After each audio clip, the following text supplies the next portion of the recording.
There was part of me that was kind of like, a bit standoffish about it. I always felt weird about religion. I really considered myself secular. But eventually, you get older and things get a little rougher, and I found that I wanted something that was, a way to pay attention to my mind, and meditation practice and the Dharma, which is the Buddhist teachings, really provided that, I think, for me. My dad was raised Jewish and turned to Buddhism at a pretty young age, and eventually he became a real practitioner, and I was raised Tibetan Buddhist in a tradition called Shambhala. It never felt like I had to follow doctrine. No one was saying this is morally what's right and wrong. Buddhism isn't about that per se. It's actually all a letting go, and based in so much compassion and gentleness for yourself, for others, for the world around you, awareness of that world. It's not about transcending it, escaping it, doing the right thing so that you get to heaven, or not doing the wrong thing so that you end up in hell. Eventually you let go of even the Dharma, so the Dharma says. So it's not, on some level, it's not claiming to be the universal truth, the answer to everything. It's just a path one can take. In high school, I kind of thought it was ridiculous on some level. Like, I appreciated the tradition I'd been raised with. I was fond of the teachings. Nothing seemed inherently wrong with Buddhism. But I kind of thought it was ridiculous, like, especially in this country, in this context, and with whom Buddhism really is, who has access to the time and the money to, like, pay a teacher to tell you how to sit down for an hour. Like, that's not always reasonable for a lot of people.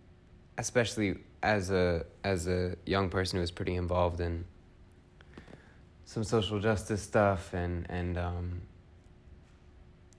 cared a lot about equity and justice. It seemed a little ridiculous, to say the least.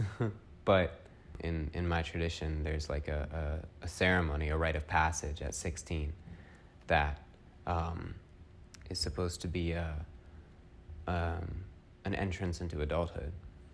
And it was really powerful. I really learned, I think, a level of confidence from it.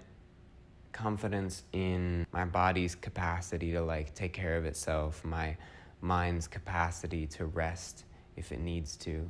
And so there's, like, maybe trust that I learned from that. So maybe it is about faith, I don't know. My dad had asked me to do a month of meditation before I turned 21, and I said I would. And it was fun. It was an adventure. It was up in Canada. I remember I was feeling like, fuck, I gotta do this for a month, just, like, sit and watch my own head and, like, think about all the things I regret. Honestly, within the first few days, I kind of let go of, like, I spent most of that month not at all concerned with the things I regret. I spent a lot of time thinking about all the things I wanted to do, but honestly, I cleared through that pretty quick. It was like the first couple days I had to, like, cry out some of the, like, shit I'd been suppressing, and then after that, it was just like, wow, I'm just here with my mind and my body for a month straight, just getting through the day, and it was so good, so good. So they call it a speed bump. All your life you're constantly just driving, like, autopilot, like, just gotta get through the day, gotta do this, gotta check this box, gotta check that box, gotta ignore this thing that I really wish hadn't happened, gotta pray that this thing doesn't happen. You just slow down and become very aware of, what your, like, ankles feel like in the morning. And you become aware of, what it feels like when it's a little bit humid the day after it rained, and then the next day it gets really dry. Like, you just notice these little changes.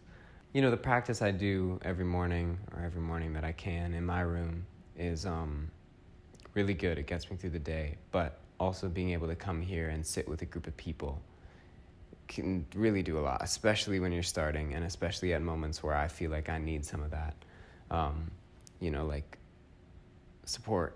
I should also say that I'm a very, very beginner level practitioner.